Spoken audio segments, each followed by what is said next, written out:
कहानी है रामपुर गांव की, जहां के मर्द महिलाओं को हमेशा नीचा दिखाने की कोशिश में रहते। अरे अभी तक खाना नहीं आया, क्या मुझे एक और शादी करने की जरूरत है? नहीं जी नहीं, ऐसा मत करना, वरना मैं कहाँ जाऊंगी। खाना लेकर मैं अभी आई जी। गांव की पंचायत में भी फैसले हमेशा औरतों के खिलाफ ही रहते। मैं जो फैसला सुनाता हूँ वो भगवान की आज्ञा होती है। इस लड़के ने अपने मन से शादी करके अच्छा नहीं किया।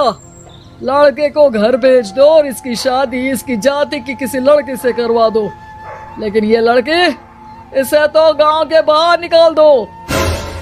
नहीं नहीं जमींदार साहब, ये क्या बोल रहे हैं? ऐसा नहीं हो सकता। मेरी बेटी मासूम है, इसे अच्छे बुरे की समझ नहीं है। अरे कहाँ जाएगी ये बेचारी? कहाँ जाएगी? इतनी चिंता है तो पूरे परिवार का गांव निकाला कर देते हैं। बेचारे पूरे बसे बसाए परिवार को गांव छोड़ना पड़ता है। चाहे जो हो, अगर बेटियों को कंट्रोल नहीं कर सकते तो गांव में रहने का कोई मतलब नहीं है। यहाँ औरतों को दब कर रहना होगा। कोई भी अपने हिसाब से कुछ नहीं कर सकता, सब ईश्वर की मर्जी से ही होगा। तभी गांव का एक आदमी दौड़ा दौड़ा आता है।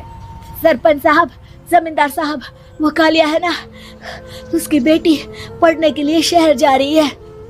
अच्छा, ये कब हो गया? और कालिया की हिम्मत कैसे हो गई ऐसा करने की? लेकर आओ उसे और उसकी बेटी को। बस फिर क्या था, हाजिर हो जाते हैं कालिया और उसकी बेटी सरपंच के सामने। और कालिया, ये क्या सुनने में आ रहा है? बेटी को इंजीनियर बना रहा है तू? और ये बता, गांव में तो स्कूल नहीं है, फिर कहां से इतनी क्लास पास कर गई तेरी बेटी? राधा, जो कि कालिया की बेटी है, उसे लगता है कि सरपंच उसकी तारीफ कर रहे हैं। सरपंच जी, मैंने ऑनलाइन पढ़ाई की है, डिस्टेंस लर्निंग से। सभी में मैंने अच्छे नंबर पाए हैं, जिसे देखते हुए शहर की इंजीनियरिंग कॉलेज में मुझे स्कॉलरशिप मिली है। वाह जी वाह, क्या होती है ये? पहले तो ये बताओ, फिर आगे की बात करते हैं। पूरा गांव राधा की बात सुन रहा था और राधा बोलती जा रही थी। तो ऐसे मैं फ्री में एक अच्छी शिक्षा लेकर गांव में जो कुछ परेशानियां हैं, जैसे बिजली, पानी और इंटरनेट जैसी समस्याओं के लिए काम करूंगी। मैं गांव को शहर से जोड़ने के लिए पुल का निर्माण करवाने का प्रस्ताव रखूंगी। मुझे पूरी उम्मीद है कि जल्द ही हमारा गांव भी तरक्की की राह पर चल पड़ेगा। राधा की बात सुनकर सारे गांव वाले ताली बजाने लगते हैं।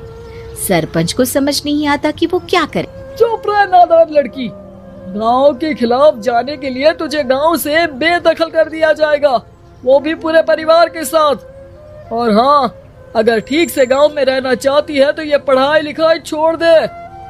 हम तेरे लिए गांव का कोई होनहार लड़का देखेंगे। तभी गांव का एक आदमी बोल पड़ता है। अरे नहीं नहीं सरपंच जी, राधा बिटिया जो बता रही है, अगर वैसा हो जाए तो हम लोगों को पैसा कमाने के लिए बाहर नहीं जाना पड़ेगा। हाँ जी, और ना ही कोसों दूर पानी के लिए भटकना पड़ेगा।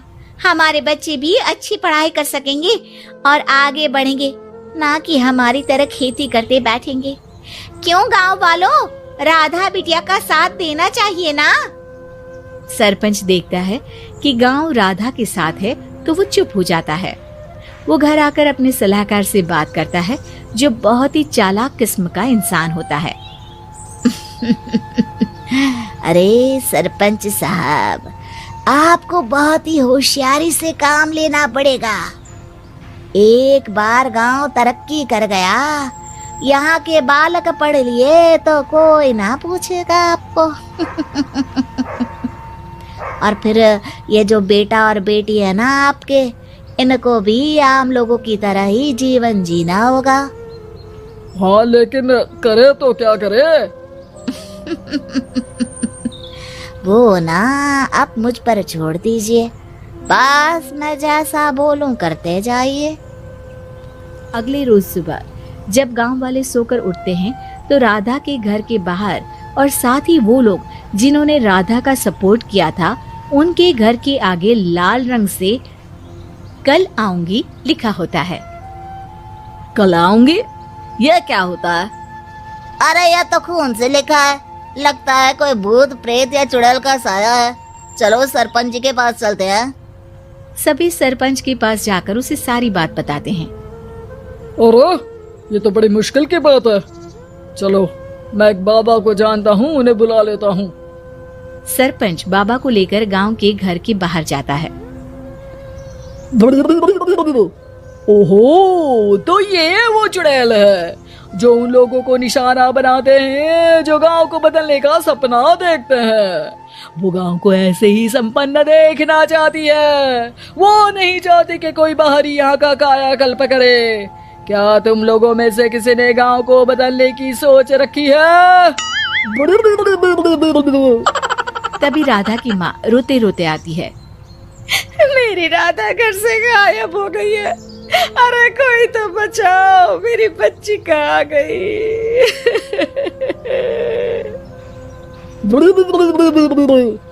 ले गई वो चुड़ैल, तेरी बच्ची को ले गई। अब वो उसे श्रापित करके छोड़ेगी, उस पर चुड़ैल का साया हो जाएगा। तभी बुरी सी हालत में राधा भी वहां आ जाती है। उसके बाल चुड़ैल की तरफ फैले होते हैं और कपड़ों में खून लगा होता है। सभी राधा को देखकर डर जाते हैं। माँ, पता नहीं मुझे कौन उठा कर ले गया था।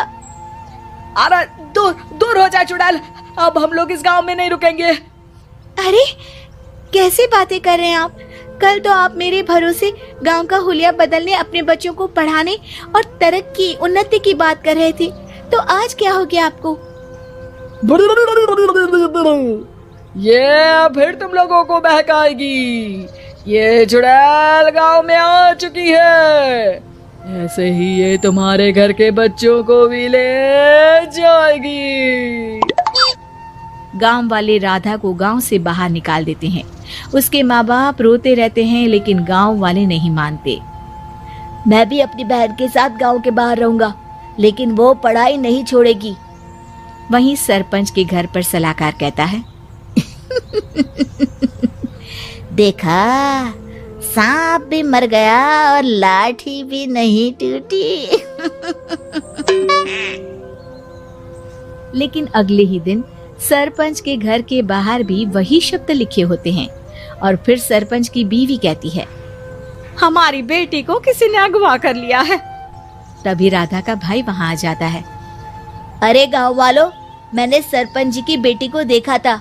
वो चुड़ैल उसे उठाकर ले जा रही थी। अरे क्या मजाक कर रहे हो? नहीं नहीं सरपंच जी, आप नहीं जानते। वो चुड़ैल अब आपकी बेटी में आ जाएगी, जैसे राधा के अंदर आ गई थी। तभी सरपंच की बेटी वैसी ही हालत में वहां आती है जैसे राधा आई थी। पापा, पता नहीं कैसे मैं गायब हो गई थी। चुड़ैल, इसके अंदर भी चुड़ैल का साया है, मारो इसे। अरे नहीं नहीं, इसे भी राधा के पास गांव के बाहर ही भेज दो। अरे चुप रहो, मेरी बेटी कहीं नहीं जाएगी और चुड़ैल वुड़ैल कुछ नहीं होता है। अरे कैसे बात कर रहे हो सरपंच जी? आप तो बोल रहे थे कि आपका फैसला भगवान का ज्ञान होता है, तो अपने पर बात आई तो अब आप ऐसे बोल रहे हैं। अरे ना ना ना, आपको अपनी बेटी को त्यागना ही होगा। अरे बुलाओ बाबा को। राधा का भाई बाबा को ले आता है, जिसे अब गांव वालों के डर के कारण सच बोलना पड़ता है। मैं कोई बाबा नहीं हूँ, मैं तो मोची था। ये सलाहकार महोदय ने मुझे कहा था एक्टिंग करने को। अब वो मुझे पैसे देने वाले हैं। अब मुझे माफ कर दो। गलती हो गई, मुझे माफ कर दो। तभी वहां राधा आ जाती है। देखा सरपंच जी, जब गांव के बच्चे साक्षर होंगे तो आप जैसे लोगों की चालाकी नहीं चलेगी।